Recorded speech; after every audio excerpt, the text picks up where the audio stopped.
Sebelum lanjut ke cerita selanjutnya, yuk subscribe dan like.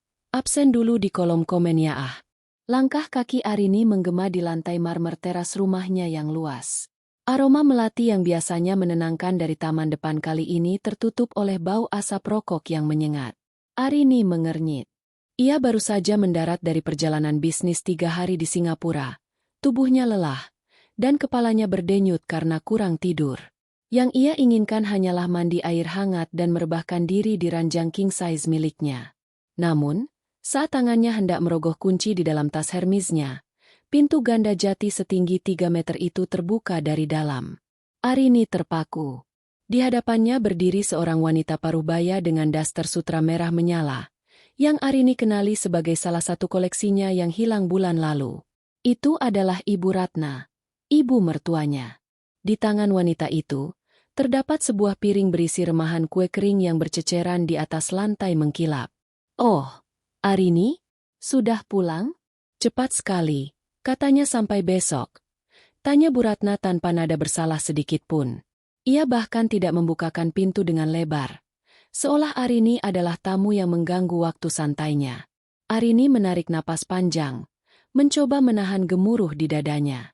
Pekerjaan selesai lebih cepat. Ma. Tapi, bagaimana Mama bisa masuk? Aku ingat betul sudah mengunci pintu ini sebelum berangkat. Bu Ratna tertawa kecil. Suara tawanya terdengar seperti gesekan amplas di telinga Arini. Ia melangkah mundur, membiarkan Arini masuk ke dalam ruang tamu yang kini tampak seperti kapal pecah. Bantal-bantal sofa beludru impor dari Italia berserakan di lantai. Di atas meja kopi kristal, terdapat tumpukan kulit kacang dan gelas-gelas kotor yang meninggalkan noda lingkaran air. Mama tidak mungkin menunggu kamu di teras seperti pengemis, kan? Satria yang kasih izin. Kemarin Mama minta kunci cadangan ke dia. Lalu Mama duplikat saja sekalian. Biar gampang kalau mau mampir. Toh, ini kan rumah anak Mama juga. Jawab Bu Ratna santai sembari mendudukkan pantatnya di sofa. Kakinya yang tidak beralas diangkat ke atas meja. Darah Arini mendidih. Rumah ini dibeli dengan hasil keringatnya sendiri sebagai arsitek ternama. Satria, suaminya, memang bekerja sebagai manajer di sebuah perusahaan logistik.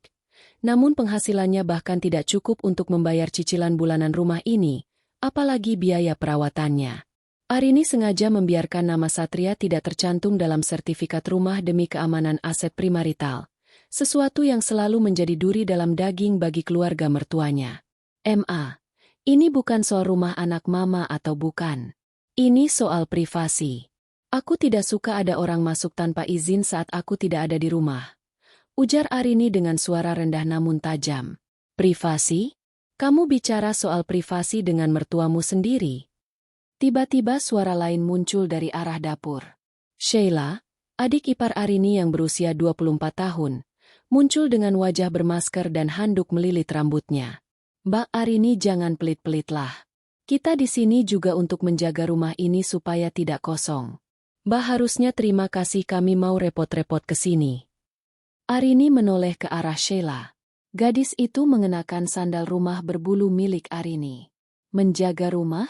Dengan cara mengotori ruang tamu dan memakai dasterku. Ma. Arini menunjuk daster yang dikenakan Bu Ratna. Bu Ratna mendengus. Daster begini saja diributkan. Mama cuma pinjam karena lupa bawa baju ganti. Lagi pula, kamu kan punya banyak. Jangan jadi menantu yang perhitungan. Arini. Tidak berkah hartamu kalau pelit sama keluarga suami. Arini memejamkan mata sejenak. Ia berjalan menuju kamarnya di lantai 2, berniat untuk mengunci diri, namun langkahnya terhenti di depan pintu kamar utama. Pintu itu terbuka sedikit. Ia mendorongnya dan seketika rasa mual menghantamnya. Tempat tidur yang ia tata dengan rapi sebelum berangkat kini berantakan. Spray sutra 1000 thread count miliknya tampak kusut. Di atas meja riasnya, botol-botol parfum mahal dan kosmetik high-end miliknya terbuka dan berantakan. Beberapa noda lipstik terlihat di permukaan meja marmer putihnya. Siapa yang tidur di kamarku? Suara Arini meninggi, bergetar karena amarah. Sheila yang mengekor di belakangnya menjawab dengan nada tak berdosa. Aku, Mbak. Kamar tamu AC-nya tidak sedingin di sini. Kasurnya juga lebih empuk. Lagi pula, Mbak kan sedang tidak di rumah.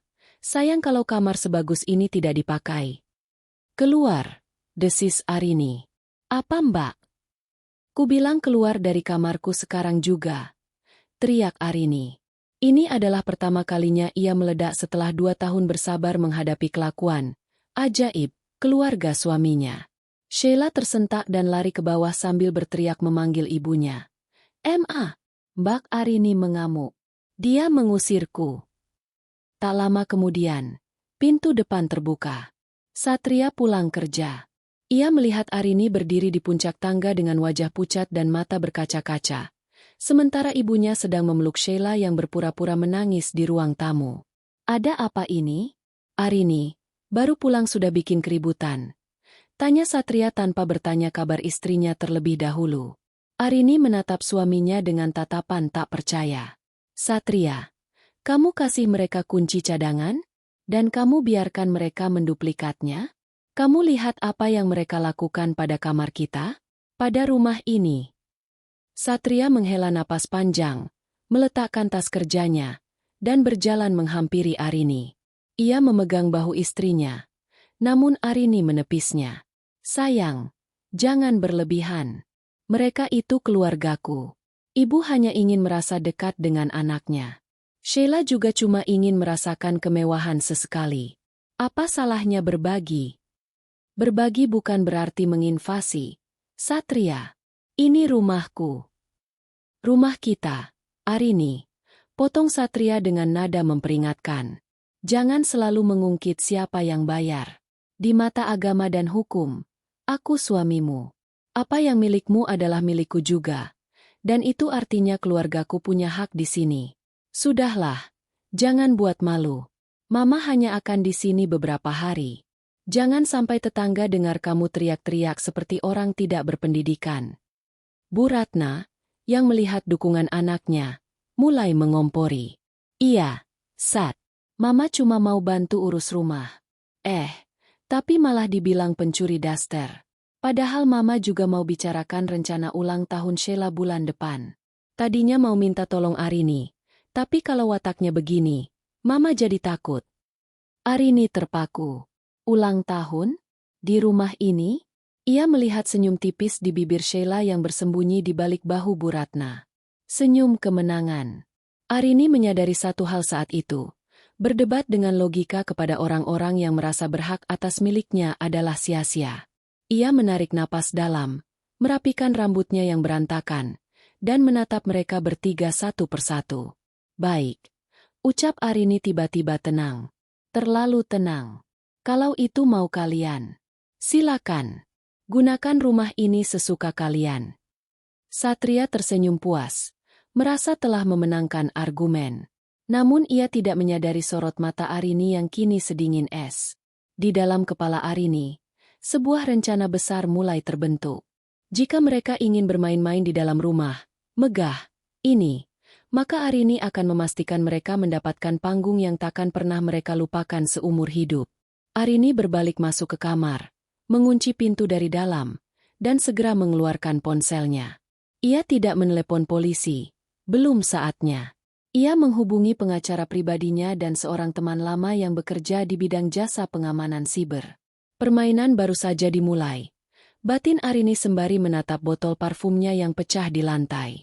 Pagi itu, Arini terbangun bukan karena alarm ponselnya, melainkan karena suara dentuman musik dangdut yang berdentum keras dari lantai bawah. Getarannya terasa hingga ke kaki tempat tidur. Ia melirik jam di nakas. Masih pukul 6.30 pagi. Dengan kepala yang masih terasa berat, ia melangkah keluar kamar dan berdiri di balkon lantai 2 yang menghadap langsung ke ruang tengah. Pemandangan di bawahnya membuat jantung Arini seolah berhenti berdetak. Ruang tamu minimalis yang ia rancang dengan konsep clean and zen kini berubah menjadi gudang. 3 buah koper besar milik Bu Ratna terbuka lebar di tengah ruangan.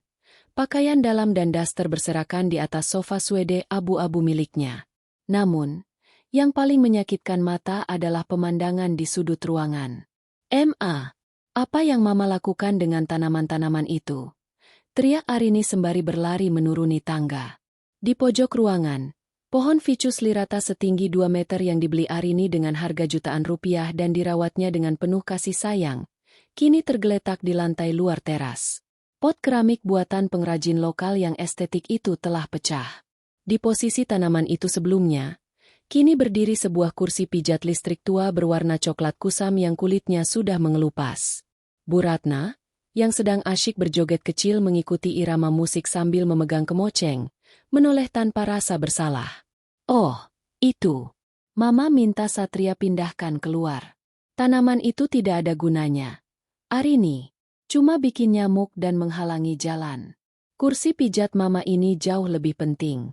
Punggung Mama sering sakit kalau tidak pijat tiap pagi. Tapi itu tanaman hidup. Kalau ditaruh di bawah terik matahari langsung tanpa perlindungan, dia bisa mati. Dan kursi ini tidak cocok sama sekali dengan tema rumah ini. Suara Arini bergetar menahan tangis. Tema apa? Sheila muncul dari dapur sambil membawa piring berisi roti bakar dengan selai coklat yang berlepotan. Mbak Arini ini terlalu kaku. Rumah itu harusnya nyaman, bukan kayak museum. Lagi pula, kursi ini kan kenangan dari almarhum Papa. Mbak mau jadi menantu durhaka yang membuang kenangan mertuanya. Arini menarik napas panjang, mencoba mencari kewarasannya yang mulai terkikis. Ia menoleh ke arah ruang makan dan menemukan kejutan lain. Meja makan marmer panjangnya kini dipenuhi oleh berbagai macam barang, tumpukan brosur alat dapur, stoples-stoples kerupuk yang tutupnya terbuka, dan botol-botol jamu yang baunya menyengat. Satria mana? Tanya Arini pendek. Sudah berangkat kerja dari subuh tadi.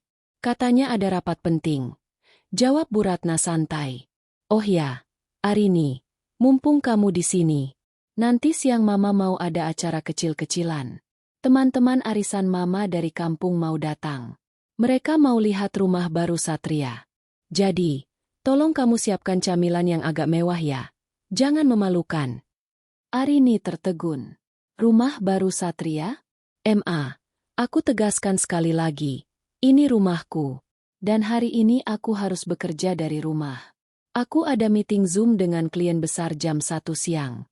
Aku butuh ketenangan. Bu Ratna mengibaskan tangannya seolah ucapan Arini hanyalah angin lalu. Alah, cuma kerja depan komputer saja kan? Bisa sambil bantu-bantu di dapur. Lagi pula, mereka cuma mau foto-foto sebentar. Kamu jangan sombong jadi orang. Ingat, tanpa Satria yang jadi suamimu, kamu itu cuma perempuan karir yang kesepian. Arini tidak membalas. Ia tahu berdebat hanya akan menguras energinya. Ia memilih kembali ke atas. Namun saat ia melewati lorong menuju ruang kerjanya, ia melihat pintu ruang kerja itu terbuka. Ruangan yang biasanya menjadi tempat sucinya untuk menggambar cetak biru bangunan kini berantakan. Meja gambarnya digunakan Sheila untuk menaruh peralatan manicure. Beberapa kertas kalkir berisi rancangan proyek hotel di Bali yang sedang ia kerjakan tampak terkena tumpahan cairan pembersih kuku. Sheila! Apa sih, Mbak? Teriak-teriak terus dari tadi. Protes Sheila yang muncul sambil membawa botol kuteks baru. Keluar dari ruang kerjaku. Sekarang. Dan lihat ini. Kamu merusak pekerjaanku.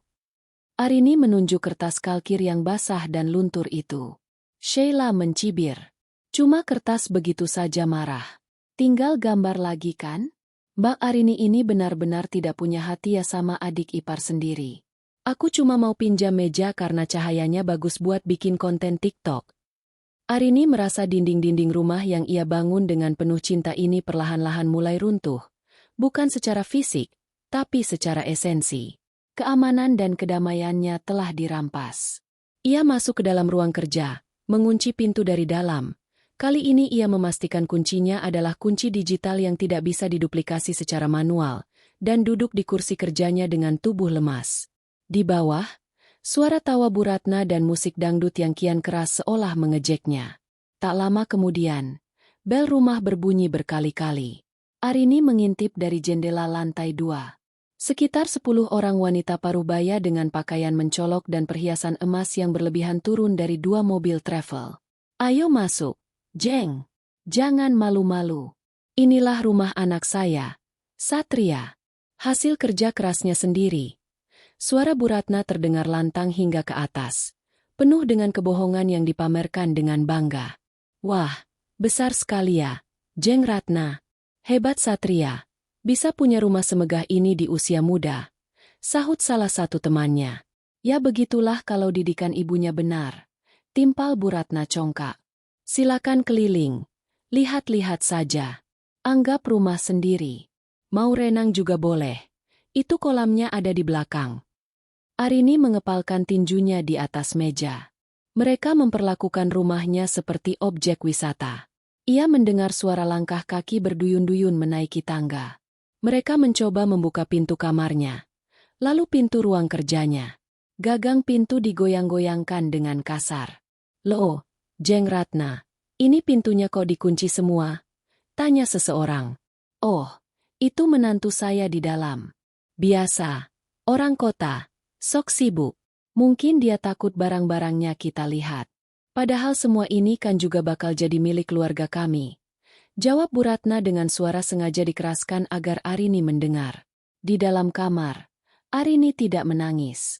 Rasa sedihnya sudah berubah menjadi kedinginan yang membeku. Ia mengambil ponselnya, lalu membuka aplikasi CCTV yang terhubung dengan seluruh sudut rumah. Ia menekan tombol rekam.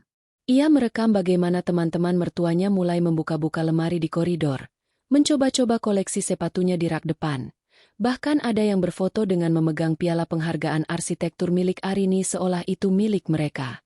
Arini kemudian mengirimkan sebuah pesan singkat kepada Satria. Satria, ibu dan teman-temannya sedang menggeledah rumah. Ruang kerjaku dirusak Sheila. Kalau kamu tidak pulang dan membereskan ini sekarang, aku akan panggil petugas keamanan kompleks untuk mengusir mereka semua. Balasan Satria datang 10 menit kemudian. Dan itu adalah pukulan terakhir bagi kesabaran Arini. Jangan kekanak-kanakan, Arini. Mereka tamu jauh. Masa cuma karena kertas dan tanaman kamu mau lapor security? Kamu mau buat aku malu di depan teman-teman ibu? Sabar sedikit. Cuma sampai sore. Fokus saja kerjamu. Jangan intip CCTV terus. Be profesional. Arini meletakkan ponselnya. Senyum miring muncul di wajahnya. Profesional? Baiklah. Ia akan menjadi sangat profesional. Profesional dalam merancang sebuah kehancuran yang tak terlupakan.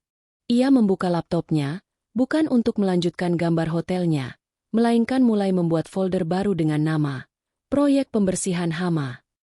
Di dalamnya, ia mulai menyusun daftar inventaris barang yang dirusak, rekaman penghinaan mertuanya, dan jadwal rencana pesta ulang tahun Sheila yang sempat ia dengar tadi pagi. Kalian ingin rumah ini? Bisik Arini pada layar monitornya. Aku akan berikan pesta yang tidak akan pernah kalian lupakan seumur hidup. Suasana rumah mewah itu kini tak lagi terasa seperti hunian, melainkan lebih mirip pasar kaget yang penuh hiruk-pikuk. Setelah acara pamer rumah kepada teman-teman arisannya berakhir, Bu Ratna tampaknya merasa telah mendapatkan sertifikat kekuasaan, penuh atas setiap jengkal lantai marmer di sana.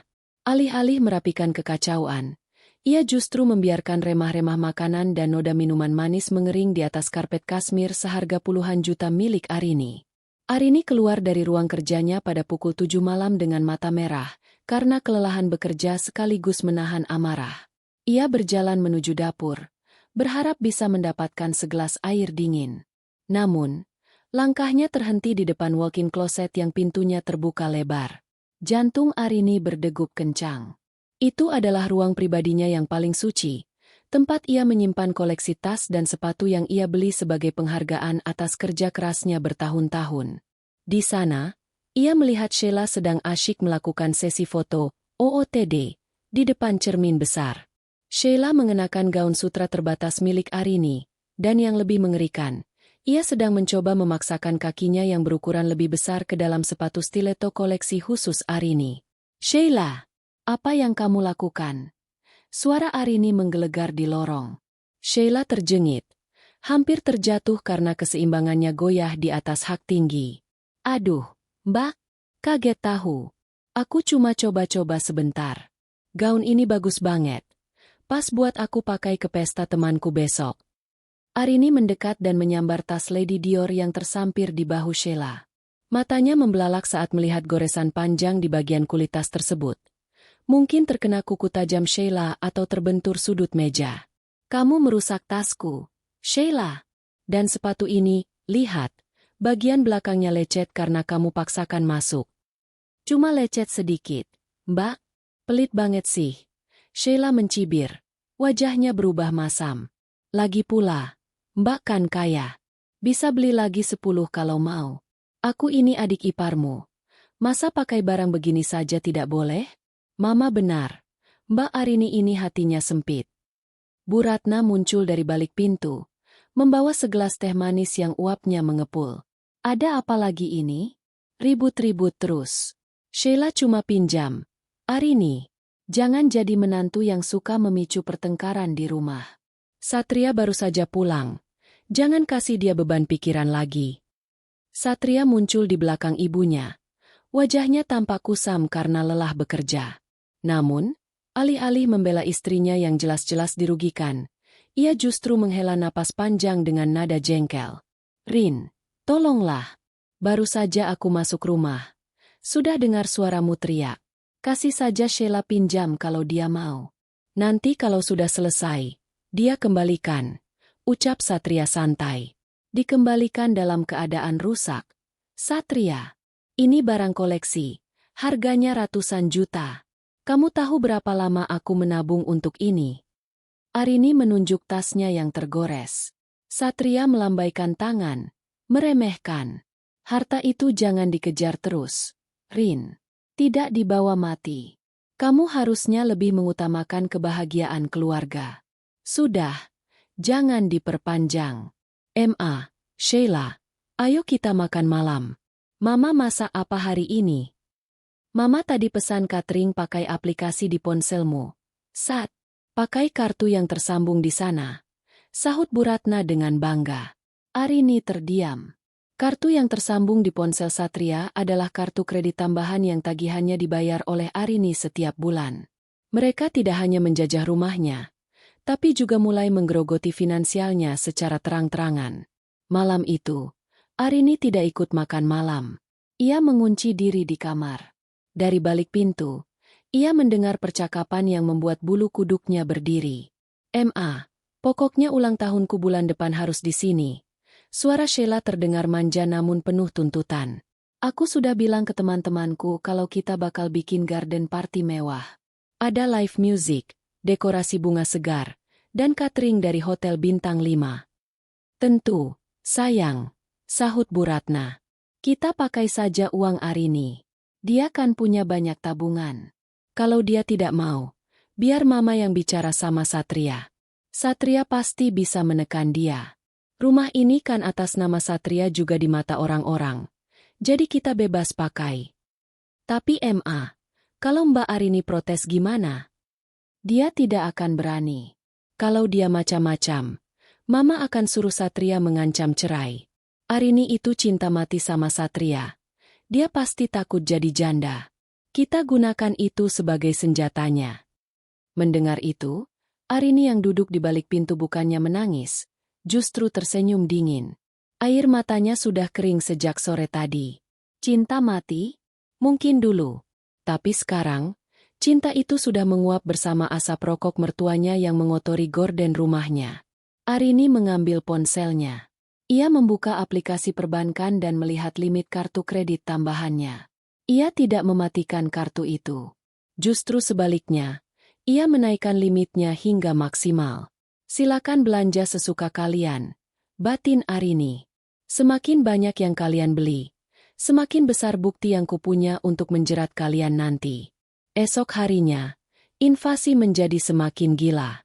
Bu Ratna mulai memesan perabotan baru, lemari-lemari jati kelas 2 yang ukurannya besar dan tidak estetis, untuk diletakkan di ruang tengah. Ia menggeser lukisan abstrak mahal karya seniman ternama yang tergantung di dinding ruang tamu dan menggantinya dengan kalender dinding bergambar toko emas dan foto keluarga besar mereka yang diambil 10 tahun lalu di kampung. Nah, begini baru kelihatan seperti rumah orang yang punya keluarga, ujar Bu Ratna puas saat Arini lewat. Arini hanya tersenyum tipis. Bagus. Sesuai dengan selera Mama. Bu Ratna sempat tertegun melihat reaksi Arini yang begitu tenang. Ia mengira menantunya itu akan meledak lagi. Kamu tidak marah? Untuk apa marah, Ma? Jika Mama merasa ini rumah Mama, silakan lakukan apa saja. Aku hanya ingin kita semua senang.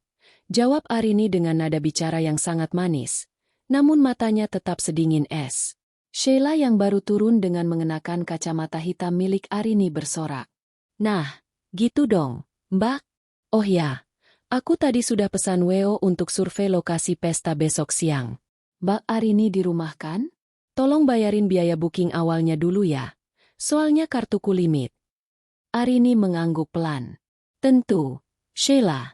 Berapapun biayanya, masukkan saja ke tagihanku. Aku ingin ulang tahunmu menjadi momen yang tidak terlupakan bagi seluruh kota ini. Sheila dan Bu Ratna saling berpandangan dengan senyum kemenangan. Mereka merasa telah berhasil menjinakkan Arini. Mereka tidak menyadari bahwa Arini sedang menyiapkan sebuah panggung besar, di mana mereka bukan menjadi ratunya, melainkan menjadi lelucon utama dalam sebuah tragedi yang telah dirancang dengan presisi seorang arsitek. Arini melangkah pergi menuju mobilnya. Ia memiliki janji temu dengan seorang detektif swasta untuk melacak aset-aset yang diam-diam telah dipindahkan Satria ke rekening ibunya selama setahun terakhir. Satu persatu, semua akan kembali ke tempat yang seharusnya. Janji Arini dalam hati. Euforia kemenangan Bu Ratna dan Sheila karena merasa telah menaklukkan Arini berubah menjadi ambisi yang meluap-luap. Rumah mewah itu kini bukan sekadar tempat tinggal, melainkan markas besar persiapan sebuah pesta yang mereka klaim akan menjadi pesta abad ini di lingkaran pertemanan mereka.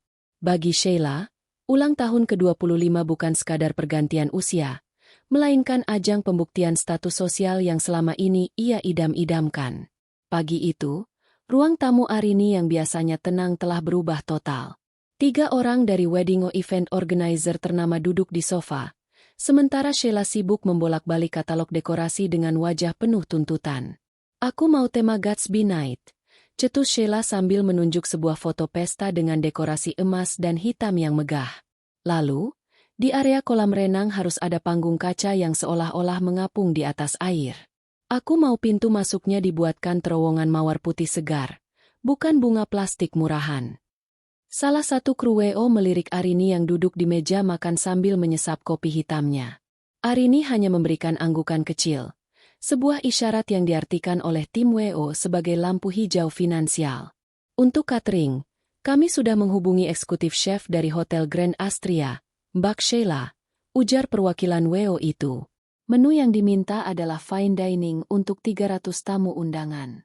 Total estimasi biaya untuk dekorasi, catering, dan hiburan sejauh ini mencapai angka 800 juta rupiah. Mendengar angka itu, Satria yang baru saja keluar dari kamar dengan kemeja kantor yang belum dikancingkan, sempat tersedak ludahnya sendiri. 800 juta? Sheila, apa itu tidak terlalu berlebihan? Itu hampir seharga satu rumah di pinggiran kota. Bu Ratna langsung melotot ke arah anak laki-lakinya. Satria, jangan malu-malu di depan tamu. Ini adikmu satu-satunya. Ulang tahun praknya harus berkesan. Kamu kan sudah sukses. Masa buat adik sendiri pelit? Arini saja tidak keberatan. Kenapa kamu yang pusing? Satria melirik Arini, mencari pembelaan atau setidaknya tanda-tanda keberatan yang biasa ditunjukkan istrinya. Namun, Arini hanya tersenyum tenang. Tidak apa-apa, Satria. Uang bisa dicari. Tapi momen kebahagiaan keluarga itu langka. Lagi pula, Sheila bilang dia ingin mengundang kolega-kolega bisnisku juga, kan? Itu bisa jadi ajang branding yang bagus untukku. Sheila bersorak kegirangan. Benar, aku sudah siapkan daftar tamunya. Ada teman-teman sosialitaku, selebgram lokal, dan tentu saja relasi bisnis Mbak Arini. Aku sudah bilang ke mereka kalau ini pesta di rumah pribadiku. Arini menyesap kopinya lagi, menyembunyikan kilatan tajam di matanya. Rumah pribadimu? Baiklah, nikmati hayalanmu selagi bisa, batinnya. Setelah tim WO pulang, suasana rumah semakin kacau. Bu Ratna mulai memesan berbagai macam barang tambahan secara online menggunakan kartu kredit tambahan yang diberikan Arini. Kotak-kotak paket mulai menumpuk di garasi. Gaun-gaun pesta, perhiasan, sepatu-sepatu mahal, hingga souvenir pesta berupa parfum impor yang harganya jutaan per botol. Arini memperhatikan dari kejauhan bagaimana mereka dengan rakusnya menguras sumber dayanya. Namun, di saat yang sama, Arini juga bergerak secara gerilya. Saat rumah sedang ramai oleh hiruk-pikuk persiapan, ia diam-diam memindahkan dokumen-dokumen penting, sertifikat tanah, dan brankas perhiasan aslinya ke sebuah deposit box di bank. Sore harinya, Arini tidak sengaja melewati dapur dan mendengar Bu Ratna serta Sheila sedang berbisik-bisik di area pantry. Nanti kalau acaranya sukses, kita harus mulai bicara sama Satria soal balik nama rumah ini, bisik Sheila. Sayang banget kalau rumah sebagus ini masih atas nama Arini sendirian. Kalau sudah atas nama Satria, kan kita bisa lebih bebas. Siapa tahu nanti bisa kita jadikan jaminan buat buka usaha butiku. Tenang saja, sahut Bu Ratna dengan nada licik. Mama sudah bicara sama Satria. Dia sedang cari waktu yang tepat buat membujuk Arini. Kalau Arini tidak mau, Mama sudah siapkan rencana lain. Mama akan pura-pura sakit parah dan bilang wasiat terakhir Mama adalah melihat rumah ini aman di tangan anak laki-laki Mama. Arini itu lemah kalau sudah menyangkut perasaan Satria. Arini yang berdiri di balik pilar ruang makan mengepalkan tangannya hingga buku-buku jarinya memutih.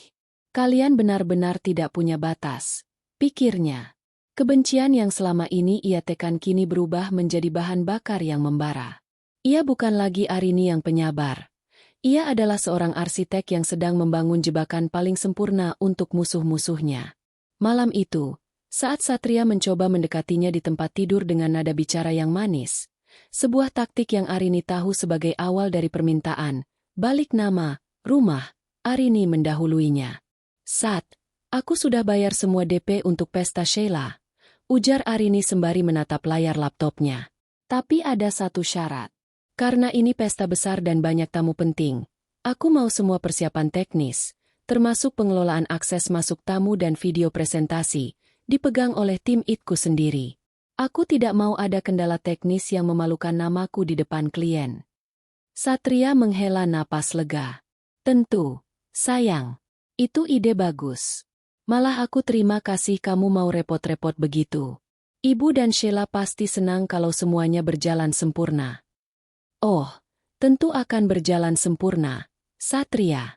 Sangat sempurna, jawab Arini dengan nada yang datar. Setelah Satria terlelap, Arini menghubungi rekannya di bidang keamanan siber dan seorang videografer profesional. Ia mengirimkan beberapa file rekaman CCTV yang telah ia kumpulkan selama beberapa minggu terakhir. Rekaman saat Bu Ratna mencuri kunci, saat Sheila merusak barang-barangnya, serta rekaman suara percakapan mereka di dapur tadi sore yang sempat ia rekam lewat ponselnya. Buatkan kompilasi video paling dramatis. Perintah Arini kepada videografer tersebut. Gunakan musik latar yang ceria di awal. Lalu ubah menjadi musik penuh ketegangan saat semua kebusukan itu muncul. Dan pastikan video ini terkunci dengan password yang hanya aku yang tahu. Arini kemudian melihat kalender di ponselnya. Hari ulang tahun Sheila tinggal 1 minggu lagi. Di matanya, tanggal itu bukan lagi hari ulang tahun, melainkan hari di mana ia akan merobek topeng keluarga suaminya di depan seluruh dunia. Nikmatilah minggu terakhir kalian di rumah ini, bisik Arini pada kegelapan malam. Karena tepat di hari pesta itu, kalian tidak akan punya tempat untuk kembali. 1 minggu menjelang hari besar Sheila, rumah mewah Arini sudah tidak lagi menyerupai hunian pribadi. Ruang tamu luas itu kini penuh dengan tumpukan kotak catering, gulungan kain dekorasi, dan rak-rak pakaian yang berisi gaun-gaun cadangan untuk Sheila. Namun, di balik kemegahan yang mulai tampak, sebuah badai finansial mulai mengintai dari balik pintu. Pagi itu, Arini sengaja tidak berangkat ke kantor. Ia duduk di ruang makan dengan laptop terbuka, menyesap kopi pahitnya sembari menunggu tamu-tamu yang sudah ia prediksi akan datang. Benar saja, sekitar pukul 10 pagi, bel rumah berbunyi bertubi-tubi. Seorang pria berseragam safari dengan wajah tegang muncul di depan pintu, memegang beberapa map tebal. Di belakangnya, Dua orang asisten membawa daftar inventaris. Selamat pagi. Saya dengan Pak Hendra dari Luxury Decor Floral. Ujar pria itu saat Arini membukakan pintu. Maaf mengganggu, Bu. Tapi kami ingin menagih sisa pembayaran tahap kedua dan pelunasan bunga segar yang akan didatangkan dari Belanda besok pagi. Totalnya 250 juta rupiah. Arini mengangkat alisnya. Pura-pura terkejut. Loh, bukannya Ibu Ratna atau Sheila yang mengurus ini? Ibu Ratna bilang semua tagihan atas nama Ibu Arini sebagai penjamin. Jawab Pak Hendra sambil menunjukkan formulir yang sudah ditandatangani, dengan tanda tangan yang dipalsukan menyerupai coretan Arini. Arini tersenyum tipis, sebuah senyum yang tidak sampai ke mata. Ah, begitu ya. Baiklah, silakan tinggalkan tagihannya di meja. Saya akan bicarakan dengan suami saya dulu. Baru saja Pak Hendra pergi, vendor lain datang. Kali ini dari pihak catering Grand Astria. Mereka membawa tagihan untuk uang muka menu caviar dan wagyu yang diminta khusus oleh Sheila.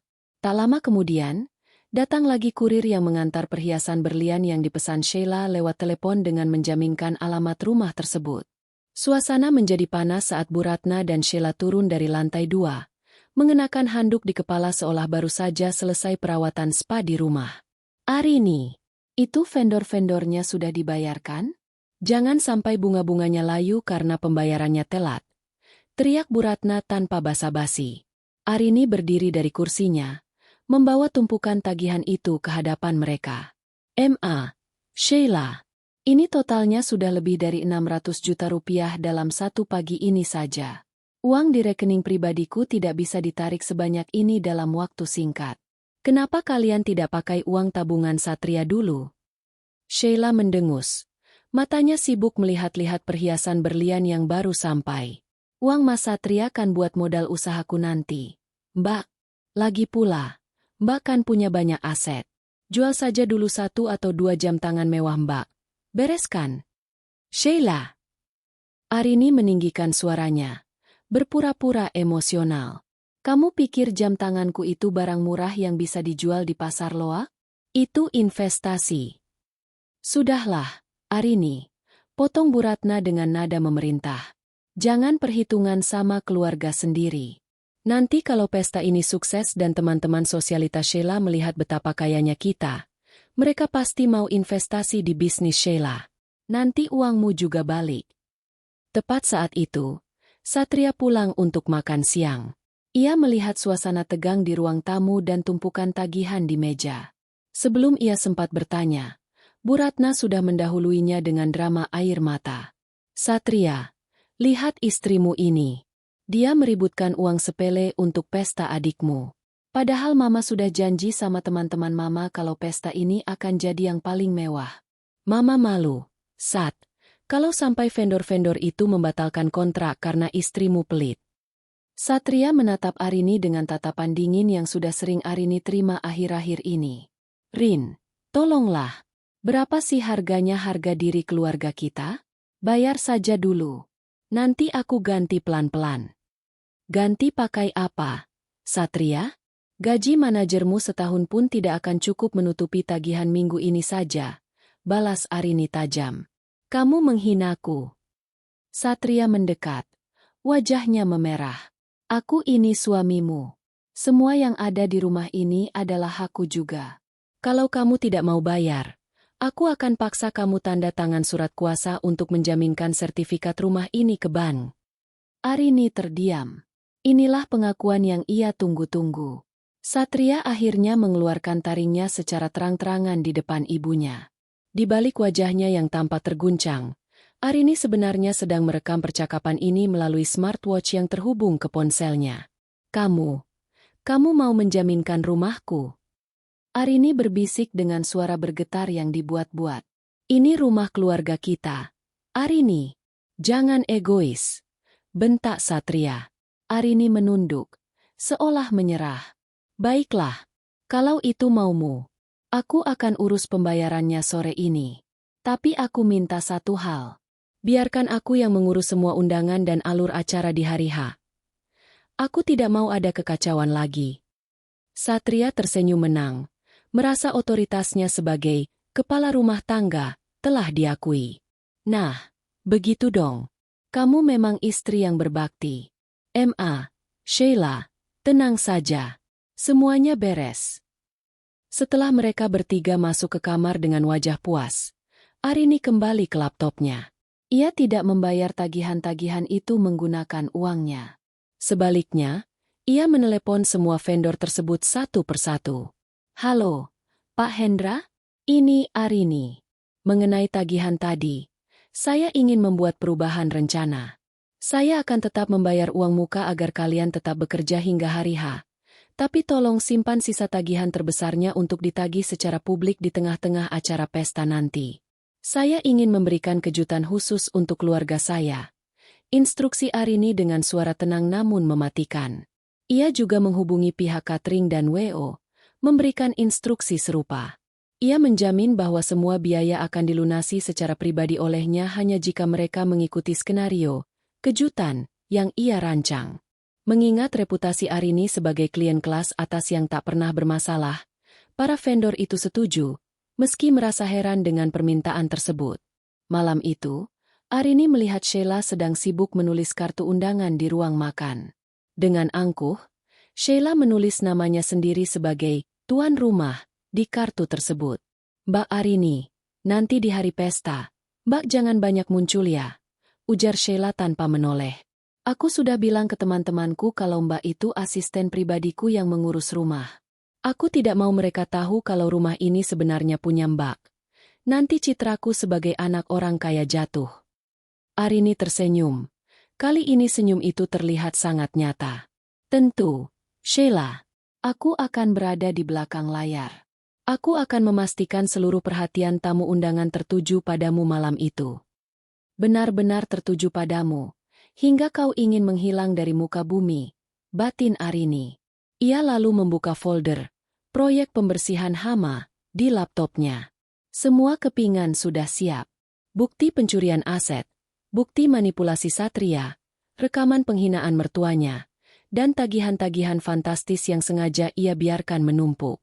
Hanya tinggal menghitung hari menuju pesta ulang tahun paling berkesan dalam sejarah keluarga Satria. Sebuah pesta yang akan dimulai dengan kemewahan palsu dan diakhiri dengan kehancuran yang sangat nyata. Memasuki H3 menjelang pesta besar Sheila, suasana di rumah Arini berubah menjadi sangat kontras. Jika sebelumnya Arini terlihat meledak-ledak dan penuh perlawanan, kini ia mendadak menjadi sosok yang sangat patuh, tenang, dan bahkan terlihat mendukung. Ia mengenakan topeng kesabaran yang begitu sempurna sehingga Satria, Bu Ratna, dan Sheila merasa benar-benar telah memegang kendali penuh atas dirinya. Pagi itu, Arini terlihat sibuk membantu para pekerja memasang tenda dekorasi di area kolam renang.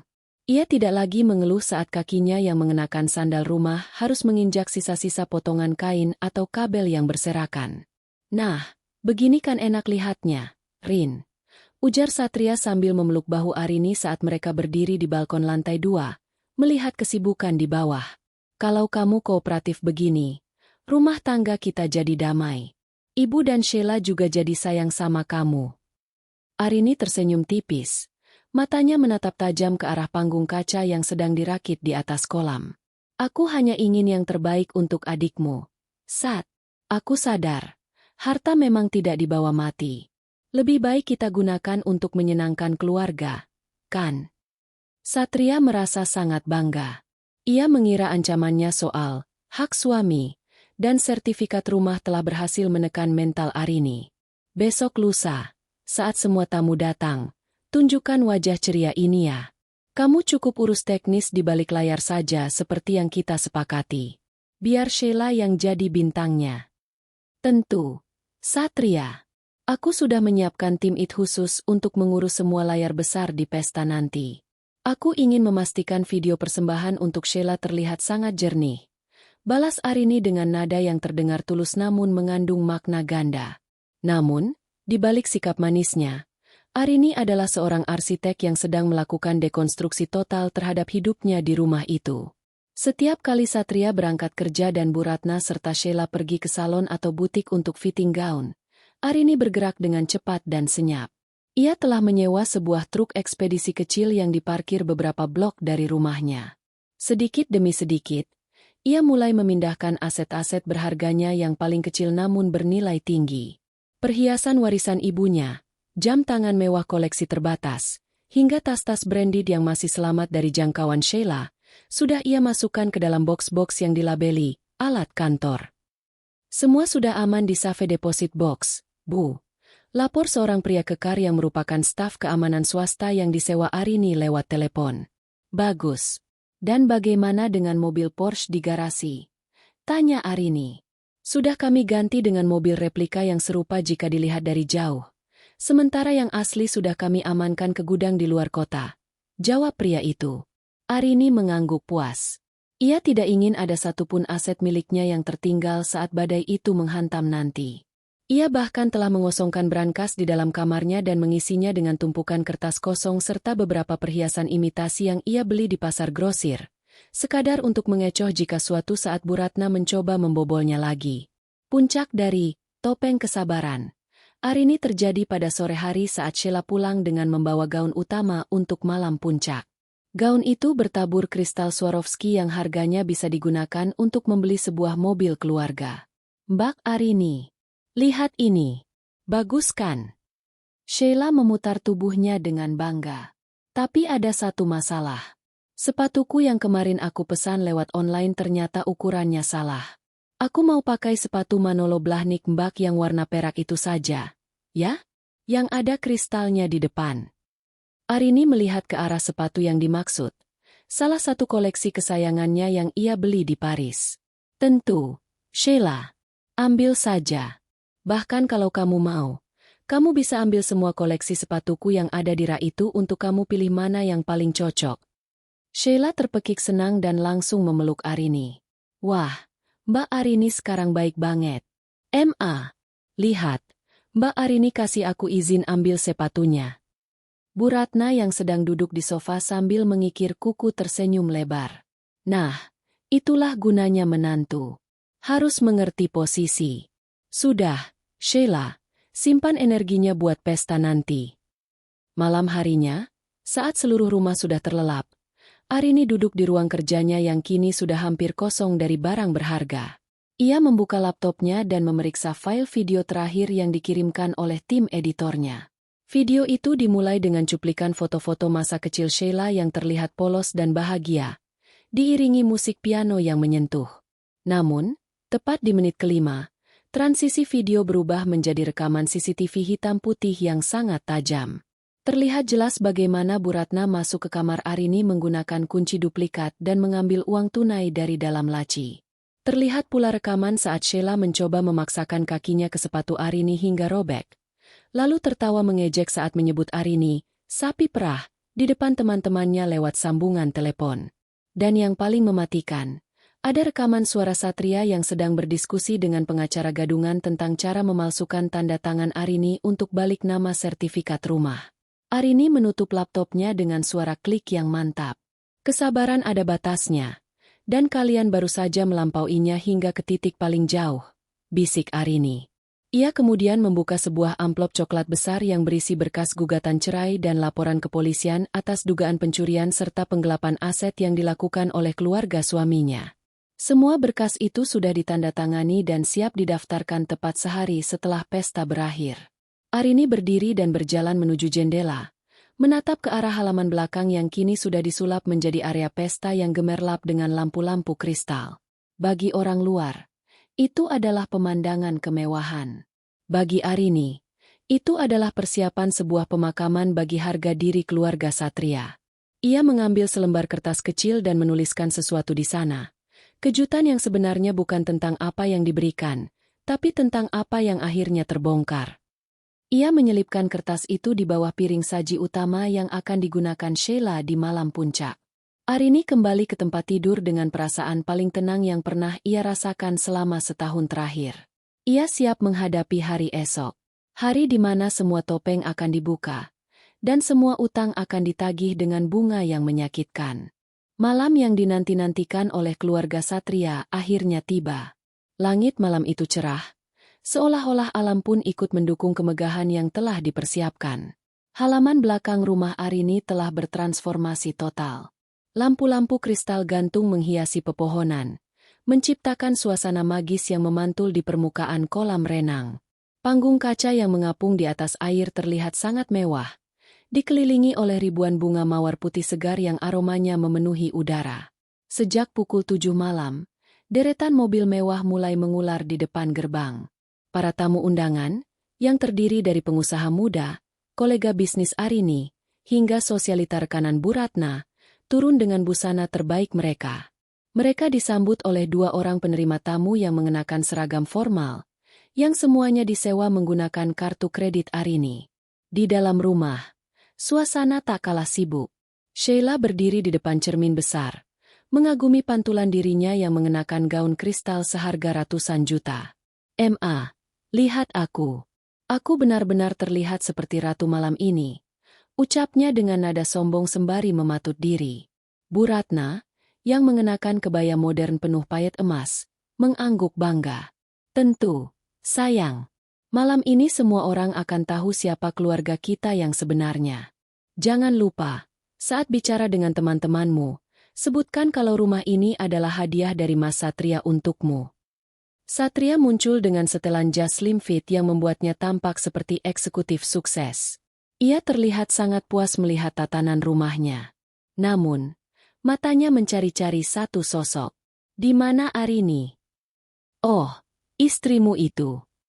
Bu Ratna mendengus. Tadi dia bilang mau memastikan tim teknis di ruang kontrol tidak membuat kesalahan. Mama sudah suruh dia pakai baju hitam sederhana saja supaya tidak mencolok. Biar dia jadi penonton di pestanya sendiri. Memang benar, Arini tampil sangat bersahaja malam itu. Ia mengenakan kemeja hitam polos dan celana bahan, dengan rambut yang hanya diikat kuda. Ia membawa walkie-talkie dan terlihat sibuk memberikan instruksi kepada tim WO dan teknis. Di mata para tamu yang tidak mengenalnya secara pribadi, ia tampak seperti manajer acara profesional, bukan pemilik sah dari tanah yang mereka injak. Saat acara dimulai, Sheila melangkah perlahan menuju panggung kaca di atas kolam renang. Lampu spotlight mengikuti setiap langkahnya, membuat kristal di gaunnya berkilau menyilaukan mata. Tepuk tangan meriah membahana. "Selamat malam, semuanya." Suara Sheila terdengar melalui pengeras suara yang jernih. "Terima kasih telah hadir di kediaman keluarga kami malam ini untuk merayakan ulang tahunku yang ke-25. Aku sangat bersyukur memiliki keluarga yang luar biasa, terutama kakakku, Satria, yang telah memberikan semua kemewahan ini." Arini berdiri di pojok gelap dekat operator suara, memperhatikan dari kejauhan. Ia melihat beberapa kolega bisnisnya berbisik-bisik. Mereka mengenal Arini, dan mereka tahu betul siapa pemilik rumah ini. Wajah-wajah mereka menunjukkan kebingungan sekaligus rasa tidak nyaman melihat betapa tidak tahu malunya keluarga Satria mengklaim aset tersebut. Satria kemudian naik ke panggung untuk memberikan sambutan singkat. "Pesta ini adalah simbol kesuksesan keluarga kami. Kami percaya bahwa kebahagiaan harus dibagikan, terutama kepada keluarga inti. Rumah ini adalah awal dari banyak pencapaian besar kami selanjutnya." Bu Ratna yang duduk di kursi barisan depan tampak mengusap air mata haru palsunya, sementara teman-temannya menghujani dia dengan pujian setinggi langit. "Jeng Ratna hebat ya, bisa didik anak sesukses Satria sampai punya rumah begini." Puncak acara dimulai saat sesi makan malam. Hidangan fine dining mulai disajikan oleh pelayan-pelayan berseragam rapi. Di setiap meja, terdapat menu cetak yang sangat eksklusif. Namun, jika ada yang jeli memperhatikan, di bagian paling bawah menu itu terdapat tulisan kecil. "Disponsori oleh Kesabaran Arini." Sheila kembali naik ke panggung untuk sesi pemberian hadiah. Ia memamerkan sebuah kunci mobil baru yang diklaim sebagai hadiah dari ibunya. Padahal mobil itu dibeli dengan mencairkan sisa limit kartu kredit perusahaan yang terhubung dengan akun Arini. "Aku punya kejutan kecil," ujar Sheila dengan nada manja. "Sebelum kita masuk ke acara dansa, aku ingin memperlihatkan sebuah video pendek tentang perjalanan hidupku dan bagaimana keluarga kami membangun semua ini dari nol hingga bisa memiliki istana ini." Lampu halaman mulai dipadamkan. Sebuah layar proyektor raksasa berukuran 5x7 meter perlahan turun dari rangka dekorasi di belakang panggung. Arini menekan tombol pada walkie-talkie-nya. Sekarang, jalankan file, kejutan puncak. Di ruang kontrol, tim IT yang disewa Arini segera mengeksekusi perintah tersebut. Video dimulai. Seperti yang direncanakan, cuplikan awal memperlihatkan foto-foto masa kecil Sheila yang manis. Musik piano yang melankolis membuat suasana menjadi sangat emosional. Beberapa tamu undangan bahkan terlihat tersenyum terharu. Satria merangkul pundak ibunya, merasa berada di puncak kejayaannya.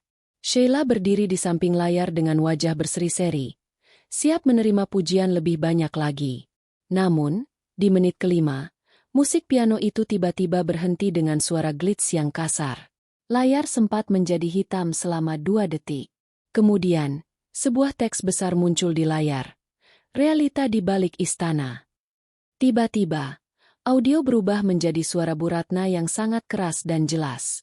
Jangan pelit-pelit sama keluarga suami. Arini, tidak berkah hartamu kalau tidak dikasih ke mama. Di layar, muncul rekaman CCTV saat Bu Ratna sedang menggeledah lemari pakaian Arini dan mengambil beberapa ikat uang tunai dari laci rahasia. Seluruh tamu undangan terdiam seketika. Suara denting garpu dan pisau di atas piring marmer berhenti total. Keheningan yang mencekam menyelimuti halaman belakang yang tadinya riuh. Sheila mematung. Satria berdiri dengan wajah yang mendadak pucat pasi. Arini, dari balik bayangan pohon besar, tersenyum dingin sembari melipat tangannya di dada. Matikan! Matikan videonya! Teriak Satria ke arah ruang kontrol. Namun operator yang sudah dibayar mahal oleh Arini berpura-pura panik dan menekan tombol yang salah, justru membuat volumenya semakin keras. Drama yang sebenarnya baru saja dimulai. Keheningan yang mencekam menyelimuti halaman belakang rumah Arini. Rekaman CCTV yang baru saja terputus di layar raksasa itu seolah meninggalkan gema suara Bu Ratna yang serakah di telinga setiap tamu.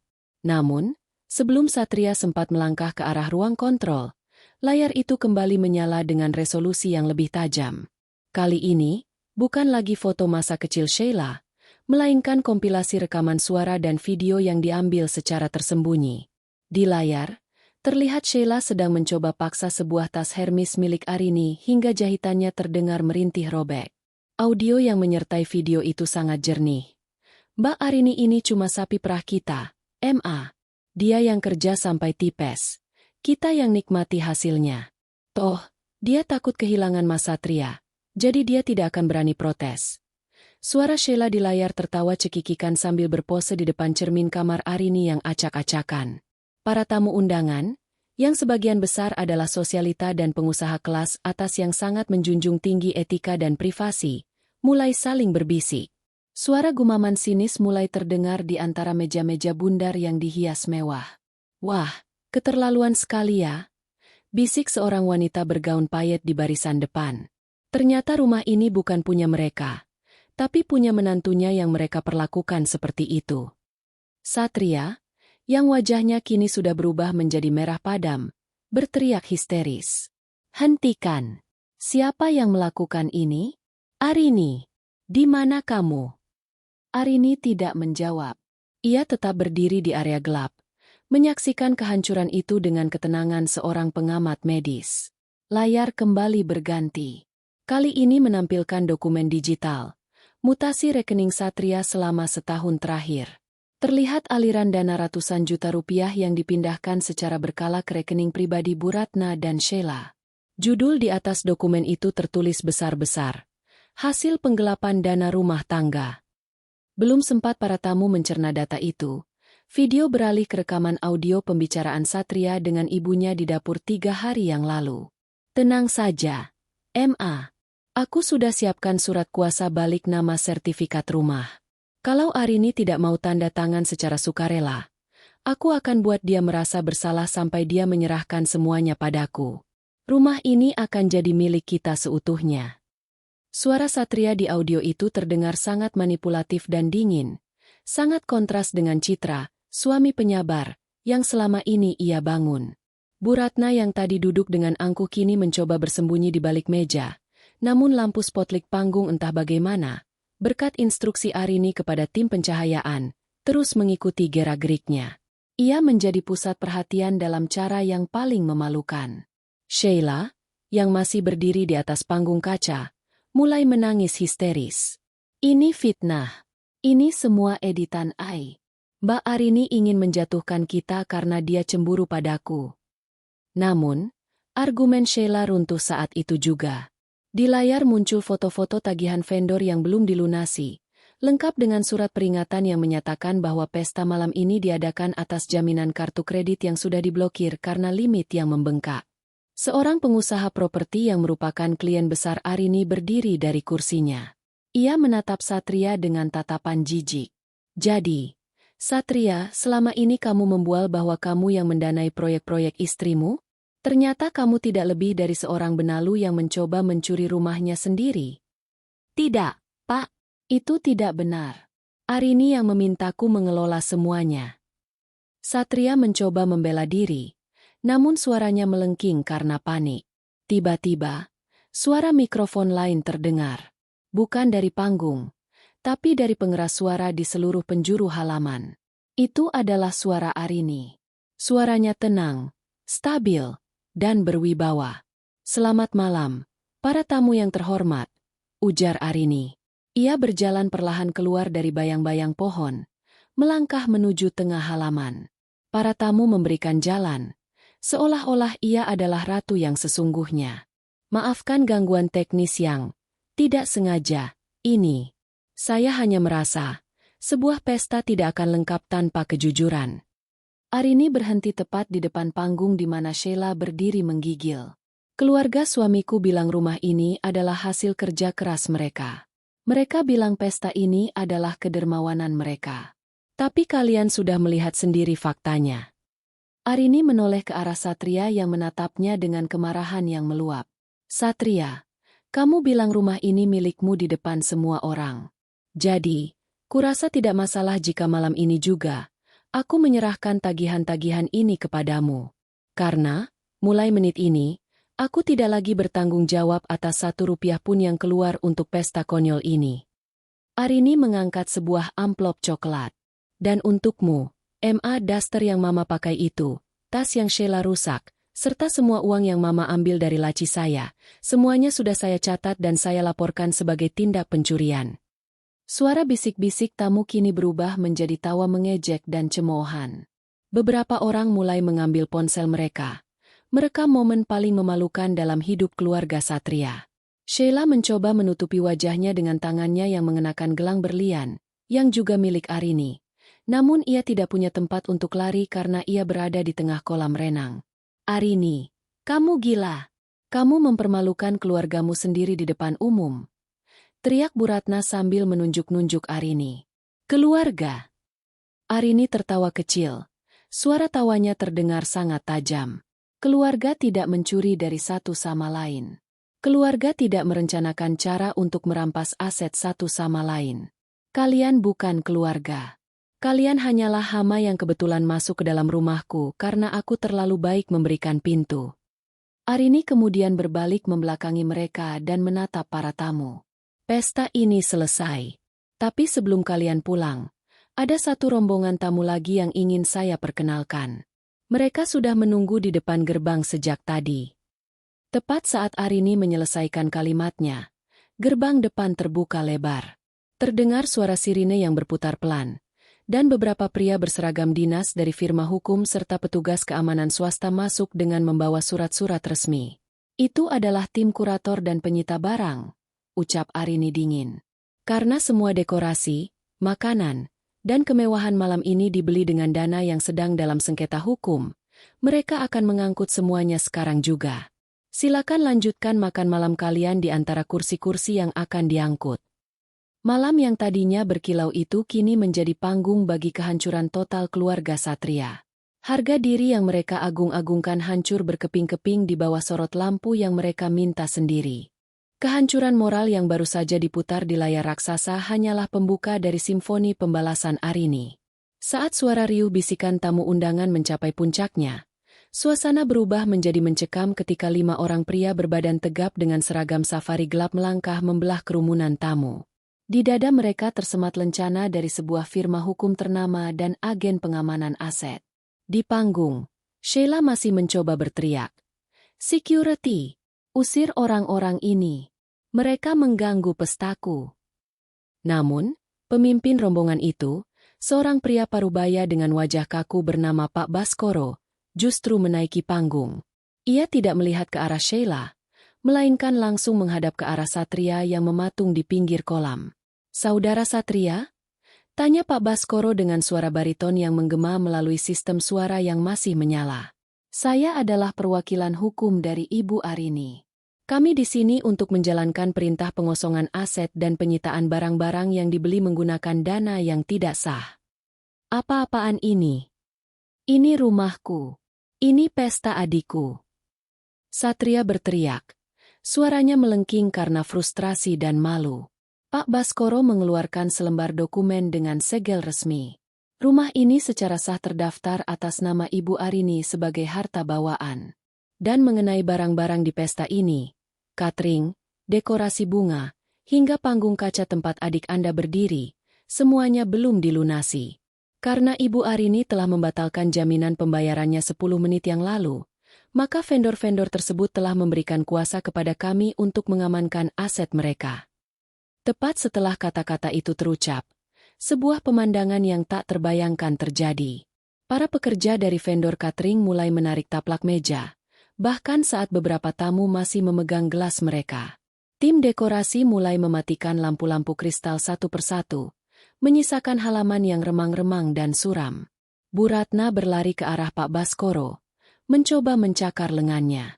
"Kalian tidak bisa melakukan ini. Ini penghinaan. Anakku ini manajer. Dia punya uang.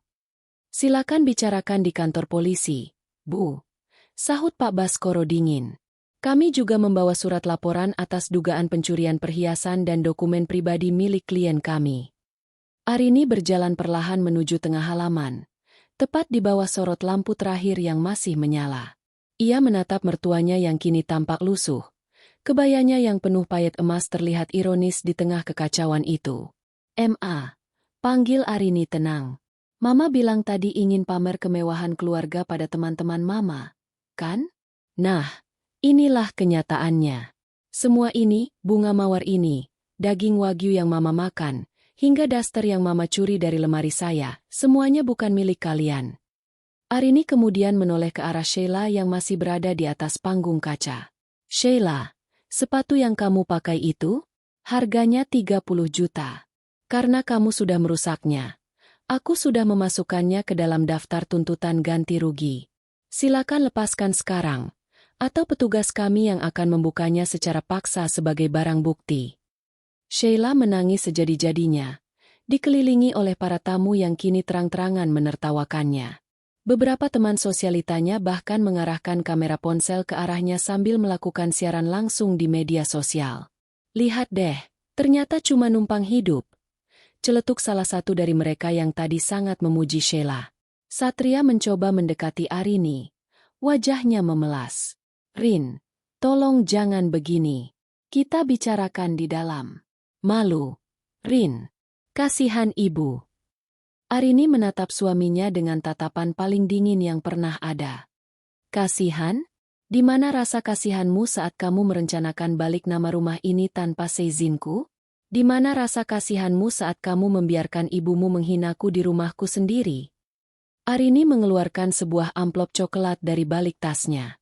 "Ini bukan surat kuasa balik nama yang kamu idam-idamkan, Satria. Ini adalah surat gugatan cerai dan permohonan sita jaminan atas seluruh aset yang kamu pindahkan ke rekening ibumu. Aku sudah melacak semuanya." Dunia Satria seolah runtuh. Ia mencoba meraih tangan Arini, namun petugas keamanan segera menghalangi langkahnya. "Mulai malam ini, kalian tidak diizinkan masuk kembali ke dalam rumah ini," lanjut Arini. "Pakaian dan barang-barang pribadi kalian yang dari kampung sudah aku kemas di dalam kardus-kardus di depan gerbang. Silakan ambil dan pergi dari sini." "Kamu mengusir kami malam-malam begini," jerit Bu Ratna. "Ini sudah jam 11 malam. Kami mau tinggal di mana?" "Itu bukan urusanku lagi, Ma. Mungkin kursi pijat tua yang Mama banggakan itu bisa jadi tempat tidur yang nyaman di pinggir jalan. Balas Arini tanpa keraguan sedikitpun. Proses pengosongan berlangsung cepat dan brutal. Para tamu undangan mulai membubarkan diri dengan wajah puas karena telah mendapatkan tontonan paling dramatis tahun ini. Di tengah halaman yang kini gelap dan berantakan, keluarga Satria berdiri lunglai. Sheila terpaksa melepas sepatunya dan berjalan tanpa alas kaki di atas rumput yang basah. Sementara Bu Ratna terus merutuk dengan suara parau. Satria hanya bisa menunduk, menyadari bahwa dalam satu malam, ia tidak hanya kehilangan rumah mewah dan gaya hidupnya, tetapi juga harga dirinya sebagai laki-laki. Arini berdiri di teras rumahnya, melihat mereka berjalan gontai menuju gerbang luar. Ia menarik napas panjang. Udara malam yang tadinya terasa sesak oleh kebohongan, kini terasa begitu segar dan bersih. Berikan kuncinya pada Pak Baskoro, Satria. Ucap Arini untuk terakhir kalinya. Dan jangan pernah menginjakan kaki di tanah ini lagi. Saat gerbang besi itu tertutup dengan suara dentuman yang keras, Arini tahu bahwa ia baru saja meruntuhkan sebuah bangunan yang salah, untuk kemudian membangun kembali hidupnya di atas fondasi yang lebih kuat dan jujur.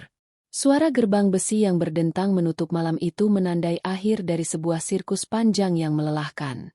Di halaman yang kini berantakan dengan sisa-sisa dekorasi yang setengah terbongkar, Arini berdiri tegak. Angin malam menerpa wajahnya. Namun ia tidak lagi merasa kedinginan. Ada rasa hangat yang menjalar di dadanya. Rasa kebebasan yang sudah lama ia lupakan. Satria, Bu Ratna, dan Sheila kini hanya tampak seperti bayangan kecil di balik jeruji gerbang, berdiri di pinggir jalan raya bersama tumpukan kardus pakaian mereka. Mereka mencoba memanggil taksi, namun dengan penampilan yang kacau dan riasan yang luntur karena tangis, beberapa pengemudi justru melaju terus. Arini membalikkan badan, melangkah masuk ke dalam rumahnya. Langkah kakinya terasa ringan saat melewati ruang tamu. Ia melihat kursi pijat coklat tua milik mertuanya masih berada di pojok ruangan. Pak Baskoro, panggil Arini kepada pengacaranya yang masih membereskan berkas. Tolong pastikan kursi pijat itu dan semua barang yang mereka bawa dari kampung dikirimkan ke panti asuhan atau dibuang saja jika tidak layak. Aku ingin rumah ini benar-benar bersih besok pagi.